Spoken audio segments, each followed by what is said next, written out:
Hola gente, como andam? Eu espero que bem. Sejam bem-vindos à nossa aula Gabaritando o Espanhol no Enem. Eu sou o Thiago Tazep, coordenador pedagógico da Influx, e estou aqui para te ensinar um passo a passo valioso que pode te ajudar a se preparar para a prova de espanhol do Enem. Apesar de ser um idioma parecido com o português, o espanhol possui várias diferenças gramaticais e de vocabulário que podem acabar gerando confusão. Por isso, hoje vou te mostrar uma forma eficaz de resolver esse tipo de problema. Para isso, vamos trabalhar uma metodologia exclusiva para que você possa responder as questões de forma mais rápida e inteligente, além de passar alguns hacks para que você possa ter um maior aproveitamento durante a realização da prova, como, por exemplo, no que focar primeiro, qual é a melhor forma de ler e interpretar o texto, entre outros. E para que o conteúdo fixe bem na sua memória, também vamos resolver várias questões e pôr em prática toda a teoria que veremos a seguir para que você tenha mais chances de gabaritar a prova de espanhol do Enem. Assim que, vamos! Dá só uma olhada nesse chunk. Recordar não cuesta nada. Em português, ele significa não custa nada lembrar. Sendo assim, vamos repassar algumas informações importantes antes da aula começar. Thiago, são quantas questões nessa prova? O Enem traz 5 questões de língua estrangeira. Pode ser de espanhol ou de inglês. Isso vai depender de qual você escolheu na hora da inscrição. Pensando no gerenciamento de tempo dessas questões, isso significa que você terá, em média, 3 minutos para cada uma. Isso pode parecer pouco tempo, e realmente é, mas usando a metodologia que vamos te ensinar, você vai conseguir otimizar esses minutos com toda certeza. Próxima pergunta que a gente tem aqui, e o conteúdo? Qual é o conteúdo da prova? Basicamente, interpretação de texto, o que, na minha opinião, é um ponto super positivo.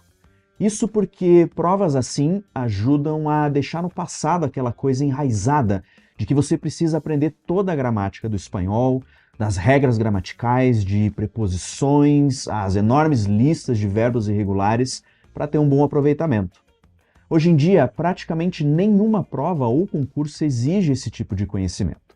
Então, você não precisa ficar estudando gramática para mandar bem no Enem.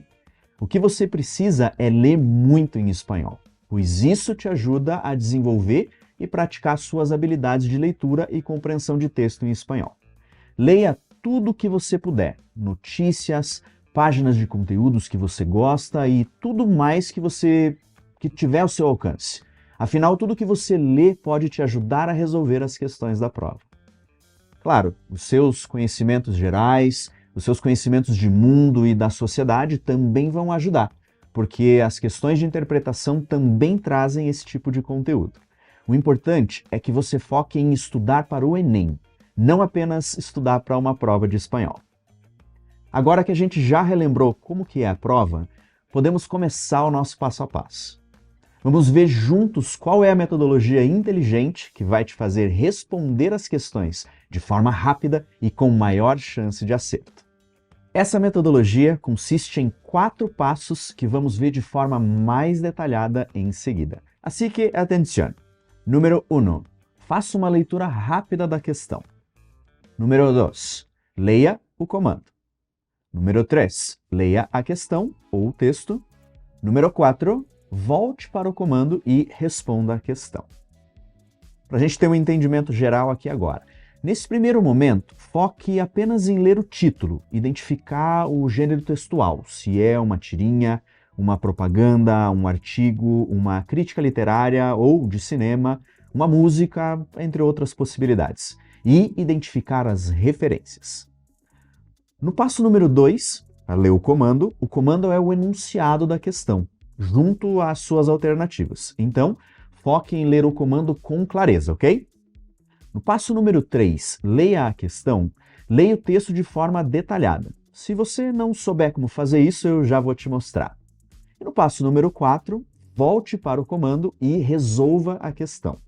Novamente, faça uma leitura rápida, leia o comando, leia a questão, volte para o comando e responda a questão. Esses são os 4 passos. Agora, vamos ver cada um desses passos de forma mais detalhada.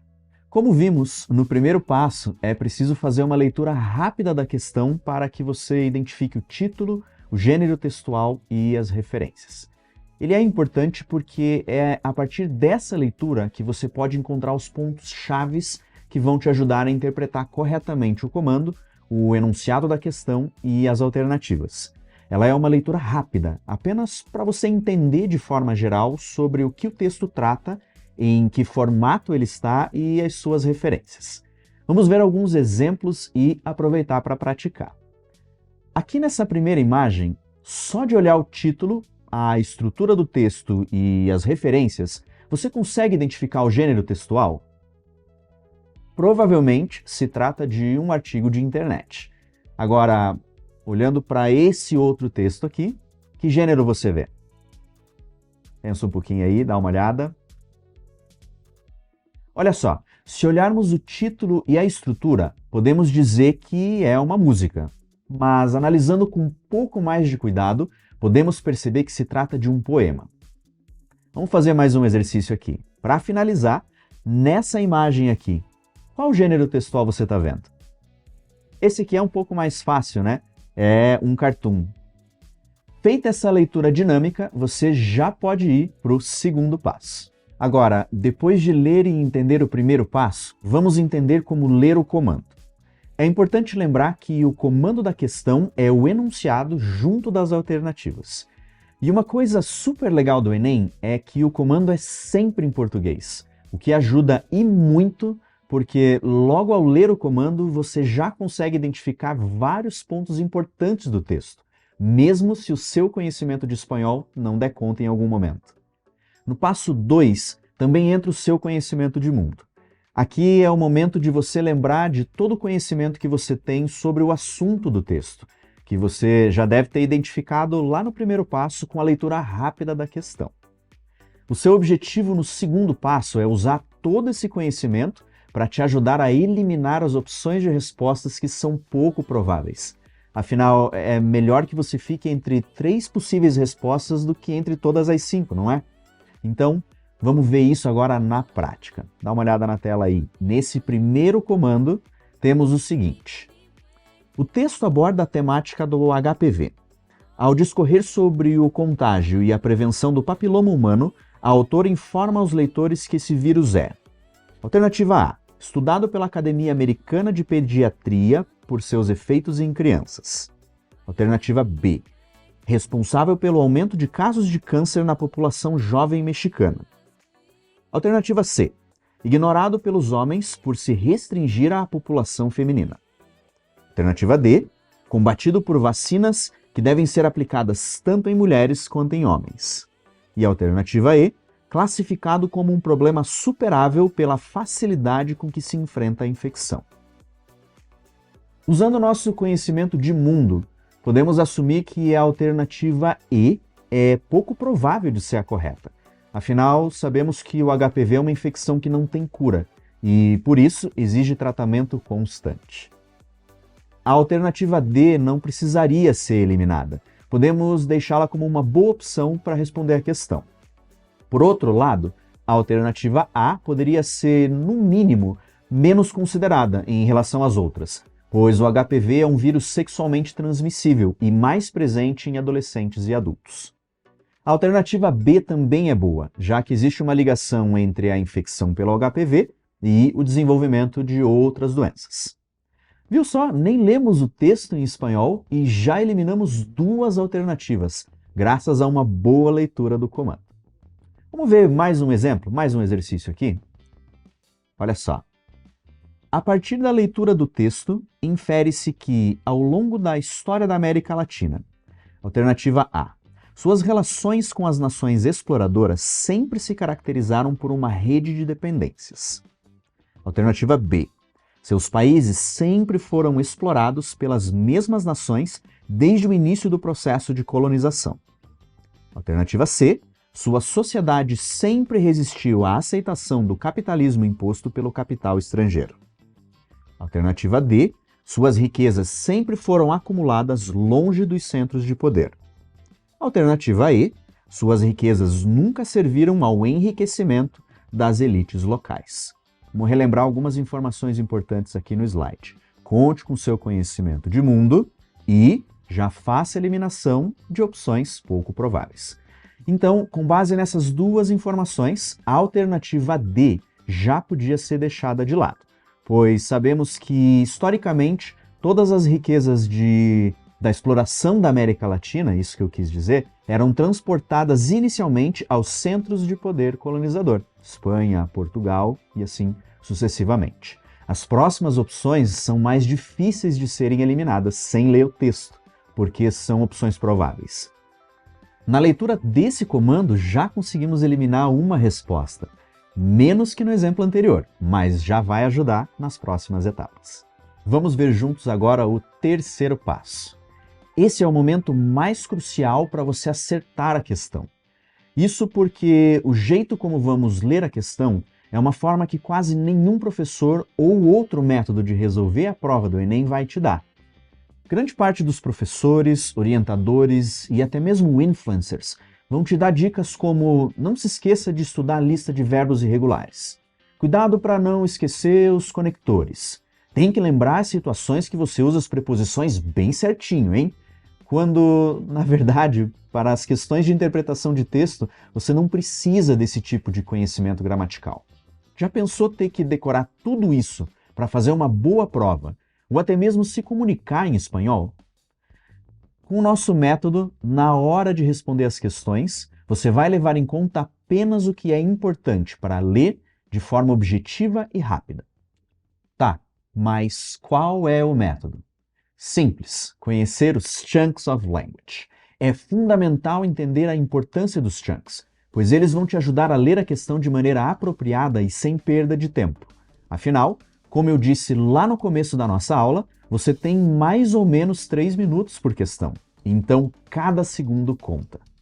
Mas se você não sabe o que são chunks of language ou como identificá-los, aqui vai uma breve explicação. Os chunks podem ser definidos como combinações de palavras ou grupo de palavras que ocorrem com frequência dentro de um idioma, seja ele qual for. Essas combinações costumam ser usadas frequentemente pelos nativos de uma língua. Sabendo chunks, a sua leitura será mais eficaz e rápida. Tenha em mente que quanto mais chunks você souber, maior será o seu entendimento do texto. Uma das dicas mais comuns sobre a prova do Enem é que você precisa buscar as palavras que você conhece dentro do texto. Mas o idioma em si não é composto apenas por palavras soltas, mas sim de chunks of language. Quer um exemplo? Dá uma olhada. Quando você ouve a palavra tomar, automaticamente pensa que ela significa a mesma coisa que beber, certo? E não está errado. Porém, dependendo da combinação que a acompanha, ela pode ter um significado completamente diferente. Dá só uma olhada. Na tela, então, a gente tem ali a palavra tomar. Esse primeiro exemplo aqui, nessa primeira combinação, a gente tem tomar um suco. Então, essa palavra assume o significado de beber, correto? Bem como nesse segundo exemplo aqui, tomar uma água. Agora, olha só o que acontece quando a gente tem combinações diferentes com essa mesma palavra. Esse terceiro exemplo aqui, ó, tomar remédio. E aí, a gente já tem então um significado diferente para a palavra tomar. Da mesma forma, nesse exemplo que está na tela agora, tomar vacina. Também é um significado diferente daquilo que a gente é levado a pensar quando a gente vê só a palavra isolada. Um outro exemplo aí na tela, tomar uma decisão. E temos vários outros exemplos que a gente poderia analisar aqui com a palavra tomar e com outras palavras também funciona da mesma forma. Ao invés de focar em palavras isoladas no texto, seguindo as dicas tradicionais e antiquadas, o que você realmente precisa fazer para ter uma boa leitura do texto é reconhecer os chunks dentro dele. Para fazer isso, basta ler as palavras em conjuntos, olhando sempre o que vem antes e o que vem depois das palavras-chave. Dá uma olhada nessa imagem que está aqui na tela agora. Podemos identificar um muro grafitado que traz uma curta mensagem que, ao analisarmos, notamos o verbo poner conjugado de duas maneiras diferentes. Se a gente pensar apenas nos verbos ou buscar entender a frase, traduzindo palavra por palavra, provavelmente não entenderíamos a essência da mensagem.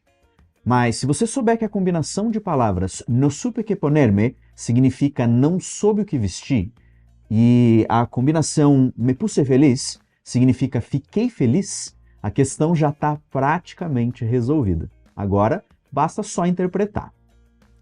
Para te ajudar a fixar bem na memória essa questão do passo 3, eu trouxe mais um exercício para a gente praticar juntos aqui. Olha só. Esse exercício que está na tela é do Enem de 2019, questão 2.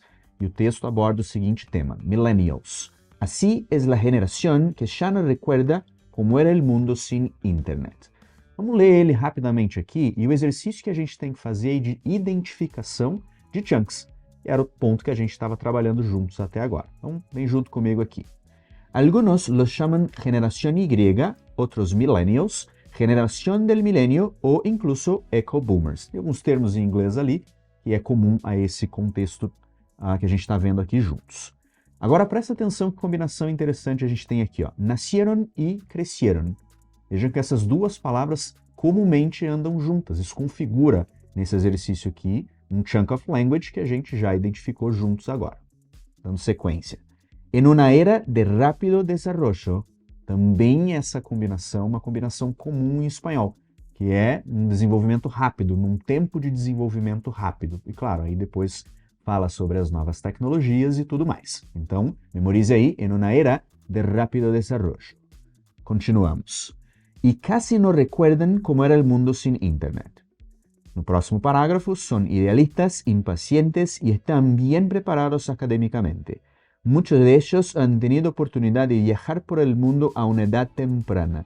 Eu chamo a atenção para essa combinação, a uma edad temprana, que é diferente do português. Em português a gente fala desde muito cedo. Desde muito cedo em espanhol, esse é o chunk que a gente vai ter que memorizar ou identificar aqui agora. A una edad temprana. Desde muito cedo, a una edad temprana. Curioso, não é? Seguimos aqui. De estudiar en las mejores universidades y de trabajar en empresas multinacionales y extranjeras. Até aqui tudo bem tranquilo esse nosso entendimento. No próximo parágrafo aqui agora, la generación Y se compone de este tipo de personas que quieren todo a la vez. Essa combinação é uma combinação também interessante do espanhol. Esse chunk é um chunk bem comum, querer todo a la vez, querer tudo de uma vez, tudo ao mesmo tempo, ¿ok? Querer todo a la vez. Entonces, este tipo de personas, la generación Y, ¿no? Quieren todo a la vez, ¿ok? Seguimos. No están dispuestos a soportar un trabajo poco interesante y rutinario. Rutinario es rotineiro, ¿eh?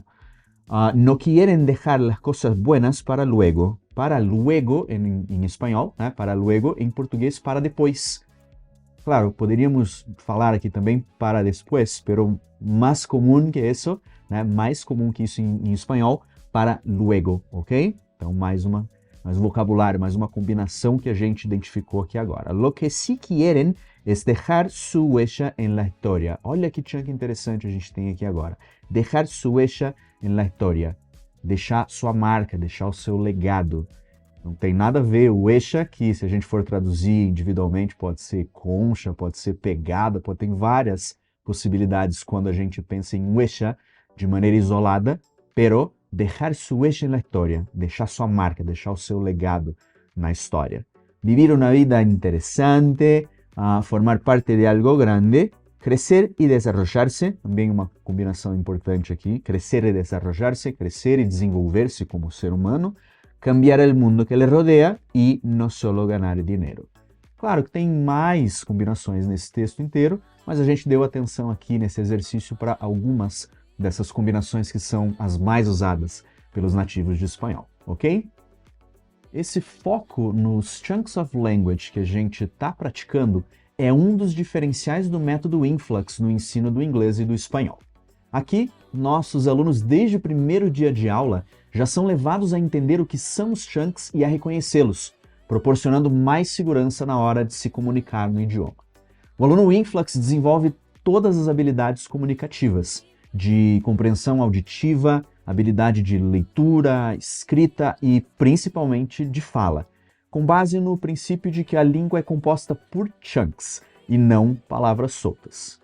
Existem outros diferenciais importantes dentro do método Influx, que fazem ele único. Mas a questão aqui é que, além de ser um método de ensino capaz de trazer segurança, ele também faz com que o aluno aprenda de forma mais rápida, principalmente quando comparado com as metodologias tradicionais. E isso permite que seja possível concluir o curso em apenas 2 anos. O que a gente vai ver agora aqui é o quarto passo. Nesse último passo, lembre-se que o comando é o enunciado junto das alternativas, ok? Então agora volte ao texto de forma pontual, mas sem perder tempo. Afinal, você já tem quase tudo o que precisa para responder a questão. O objetivo aqui é eliminar uma a uma as alternativas que sobraram. Lembrando que no segundo passo você eliminou as que eram pouco prováveis. Sendo assim, a última dica para você não perder tempo na hora de responder as questões é não discuta com a prova.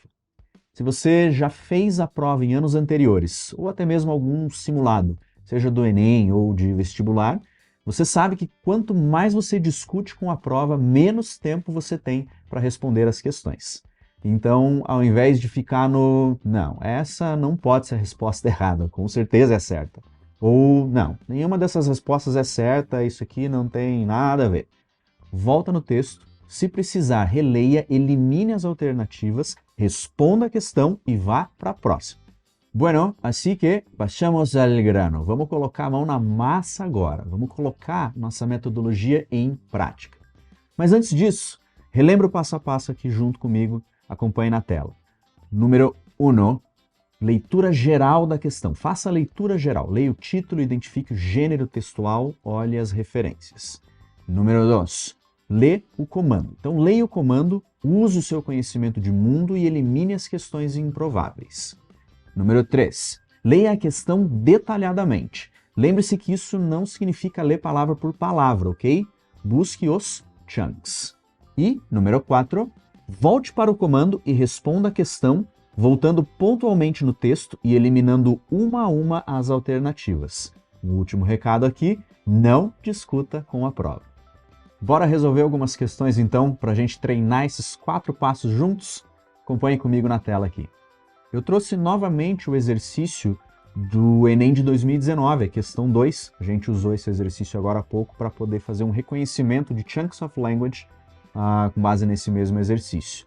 Então vai ficar um pouco mais fácil da gente conseguir identificar o primeiro passo, na verdade, que é fazer uma leitura geral. Vai ficar um pouco mais tranquilo porque a gente acabou de ver esse exercício. Mas vamos lá. Primeiro passo, fazer uma leitura geral da questão. Se a gente for olhar isso aqui novamente, a gente consegue entender que é um artigo de internet, tem lá na referência lá embaixo, né? O link, inclusive, para poder acessar esse artigo. Então, fica tranquilo de entender que isso aí é um artigo de internet. O segundo passo, então, a gente precisa ler o comando. E juntamente do comando a gente vai analisar algumas alternativas, ok? É nesse passo 2 que a gente vai focar agora a nossa atenção. O comando diz o seguinte: o texto aponta características e interesses da geração Y, como decimos no espanhol, não? Y, e nele a expressão dejar su huella refere-se a um dos desejos dessa geração, que é o de. Vamos para a alternativa A, conhecer diferentes lugares. Alternativa B, fazer a diferença no mundo.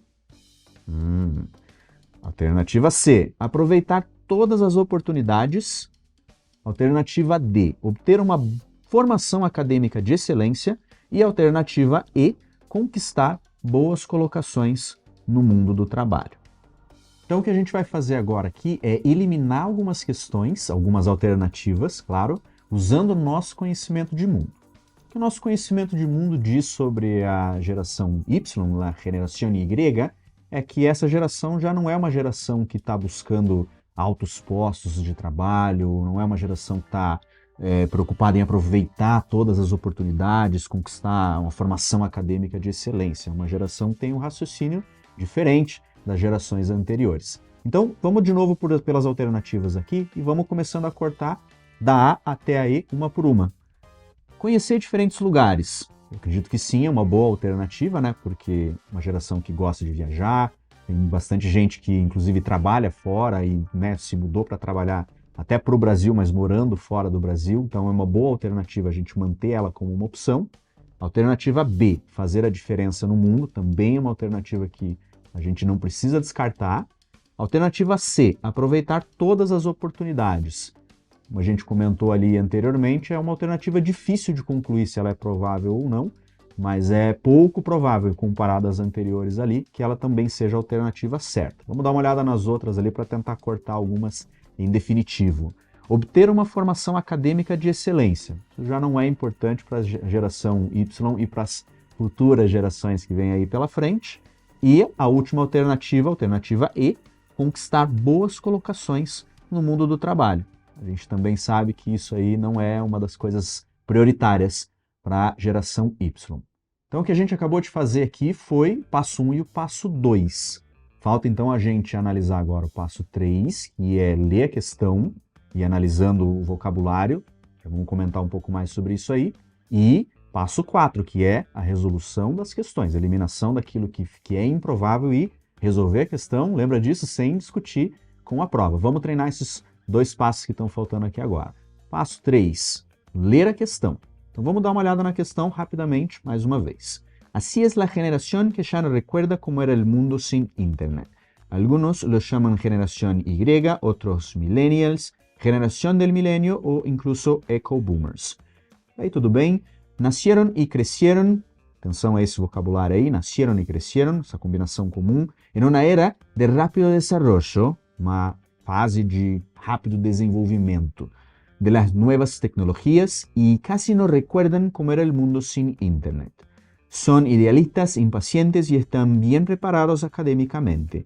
Muchos de ellos han tenido oportunidad de viajar por el mundo a una edad temprana. Lembra, a gente falou desse a uma idade temprana, né, alguns minutos atrás no exercício que a gente fez, então apareceu de novo aí a uma idade temprana, de estudiar en las mejores universidades y de trabajar en empresas multinacionales y extranjeras. La generación Y se compone de este tipo de personas. Se compone de, está composta, está formada por, é formada por, se compone de, ok?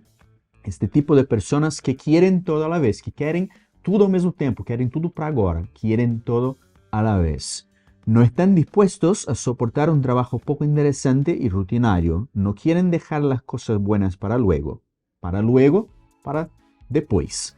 Lo que sí quieren es dejar su huella en la historia, dejar su huella en deixar sua marca em alguma coisa, en la historia, en una música, ok? Dejar su huella, deixar o seu legado, ok? Vivir una vida interesante, formar parte de algo grande, crecer y desarrollarse, crecer y se desenvolver, cambiar el mundo que les rodea y no solo ganar dinheiro. Então agora que a gente fez a leitura do texto, que é o terceiro passo, vamos para o próximo passo, passo 4, que é resolver a questão. A gente só volta no texto pontualmente, vamos eliminando as alternativas agora que faltaram eliminar, resolve a questão e a gente já vai para a próxima na sequência, ok? Então, passo 4. Olha o comando novamente ali, ó, e vamos interpretar o que o comando quer da gente. O texto aponta características e interesses da geração Y, e nele a expressão dejar su huella refere-se a um dos desejos dessa geração, que é o de. O comando é muito explícito quando ele pede para a gente analisar ou responder a questão em cima da expressão dejar su huella, que é um chunk que a gente acabou de analisar no passo 3. O nosso conhecimento de vocabulário em espanhol nos permite resolver essa questão agora bem tranquilamente. A gente já pode eliminar, por exemplo, a primeira alternativa, que é conhecer diferentes lugares, porque não tem uma relação direta entre o chunk dejar su huella e o conhecer diferentes lugares. Tira essa alternativa fora. As outras a gente já tinha deixado isso meio descartado na primeira análise que a gente fez, né, o passo 2. Então, C, D e E, a gente deixa elas de lado ali e vamos confirmar agora o exercício com a alternativa B, que é fazer a diferença no mundo. Essa é a alternativa correta, por quê? Porque isso tem tudo a ver com o chunk dejar su huella e fica muito mais tranquilo através do seu conhecimento de mundo e através do seu conhecimento de vocabulário em espanhol resolver essa questão. A alternativa correta é a alternativa B. Vamos resolver juntos mais um exercício para a gente praticar novamente esses 4 passos? Então na tela comigo aqui, mais um para a gente praticar. Passo 1 para esse exercício, fazer uma leitura geral, ok? Identificar o gênero, dar uma olhada nas referências. Então, dando uma olhada geral nesse exercício, parece também ser um artigo, correto? Parece ser um artigo de internet também. Vamos dar uma olhada na referência lá embaixo, disponível em exsolidaria.org, ou seja, é um artigo de internet também.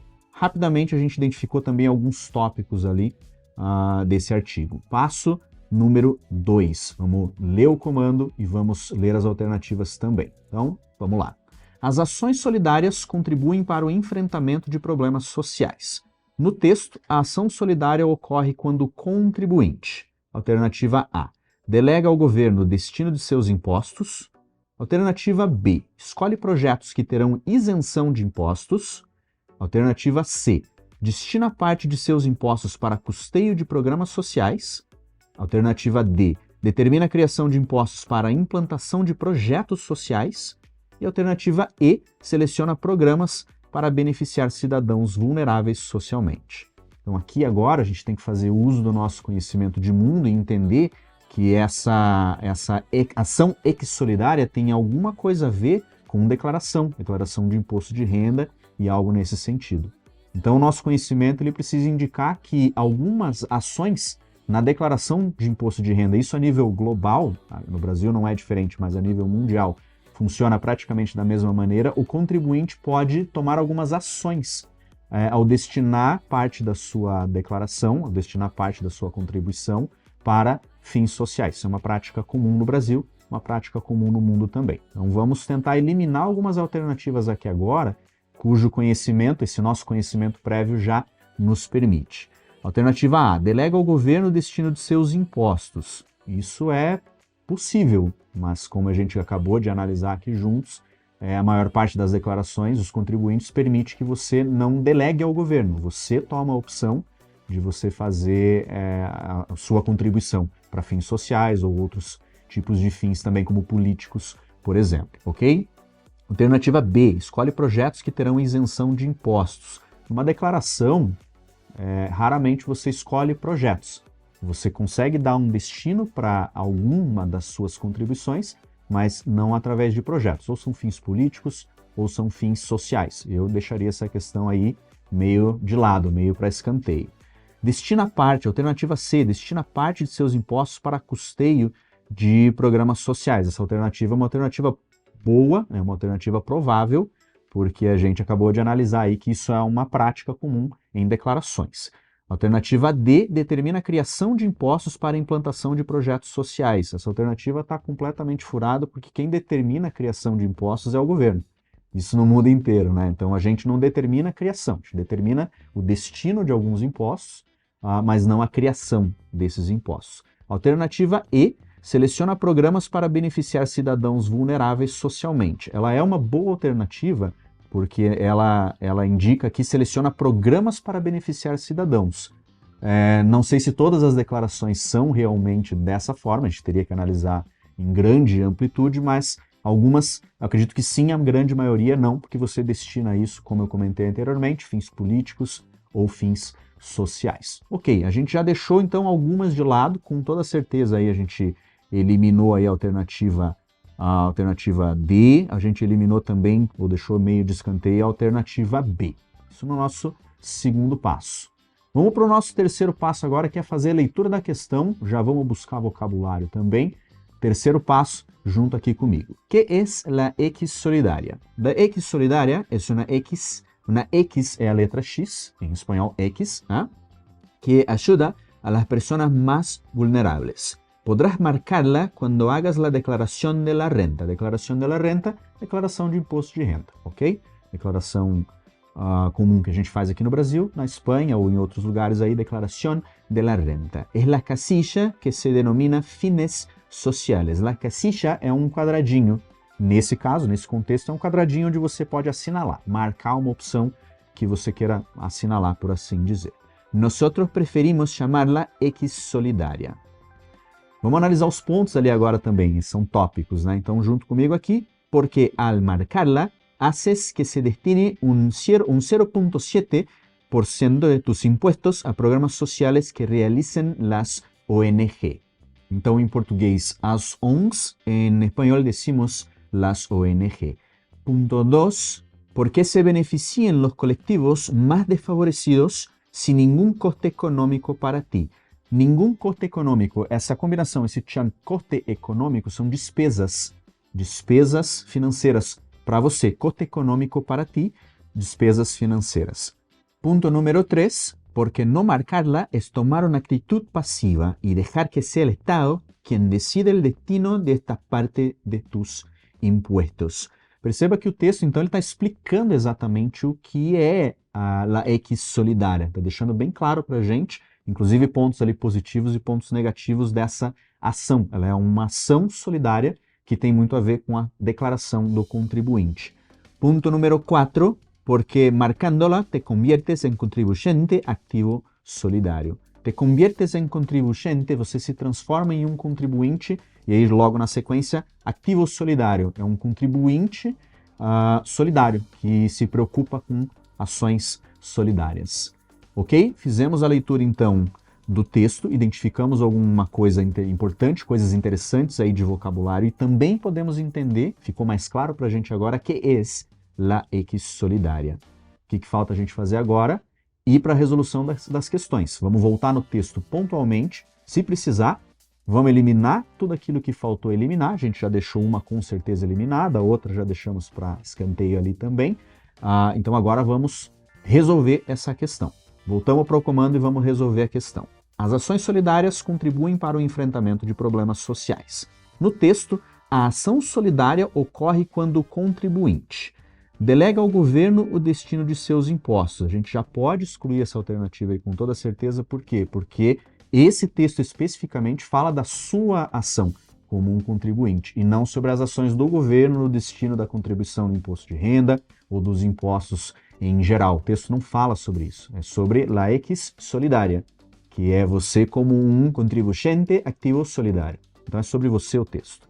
Eu cortaria essa alternativa aqui com toda certeza. Alternativa B, escolhe projetos que terão isenção de impostos. Também mantenho essa exclusão porque não falamos sobre projetos, o texto também não fala sobre projetos. Como eu comentei ali anteriormente, também na declaração a gente não escolhe projetos, e sim fins. Então, tira fora também essa alternativa.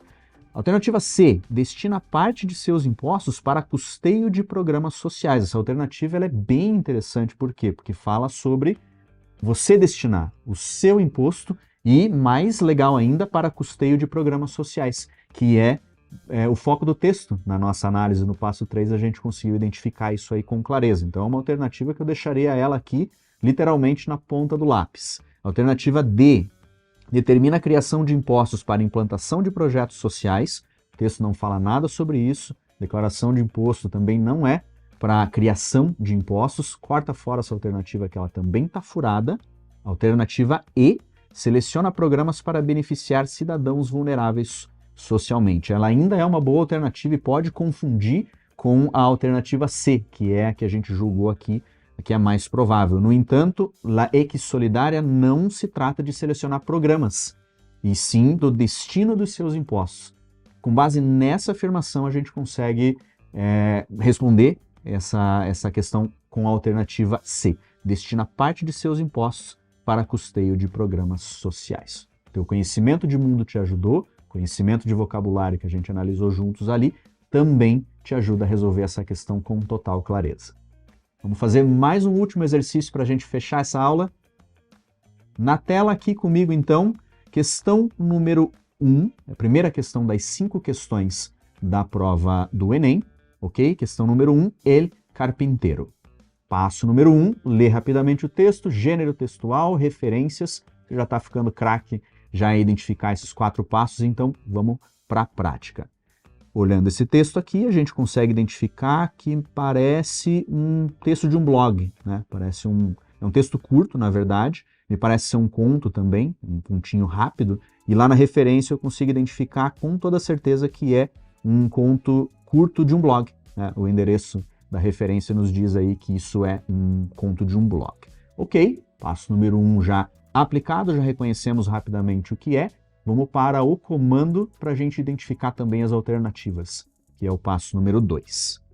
No conto de Galeano, a expressão ni le va ni le viene encerra uma opinião a respeito de cinema que Ou seja, a gente tem aí duas informações, né? A expressão ni le va ni le viene, a questão ela exige que você identifique o que isso aí significa, né? E também uma opinião a respeito de cinema. Tem uma informação cruzada aí que pode nos confundir. Vamos aplicar essa metodologia então com calma e com cuidado para a gente resolver a questão sem erros. Alternativa A. Desconstrói a ideia central do conto sobre a importância das atividades de lazer. Alternativa B. Contradiz a percepção que o narrador tem em relação à profissão exercida por Orlando. Alternativa C. Revela o descaso do narrador com relação ao ofício desempenhado por Orlando. Alternativa D. Reforça a impressão do vizinho de que Orlando gostava de filmes. Alternativa E. Evidencia a extrema devoção do carpinteiro ao seu ofício. Essas 5 alternativas aqui, sem a gente ter um entendimento um pouco maior, ou dar uma lida identificando vocabulário aí dentro do conto, que é o que a gente vai fazer agora no passo 3, fica um pouco complicado aí de eliminar uma das 5 alternativas. O Enem também tem dessas questões onde elas vão por um caminho que te dificulta a eliminação nessa primeira etapa.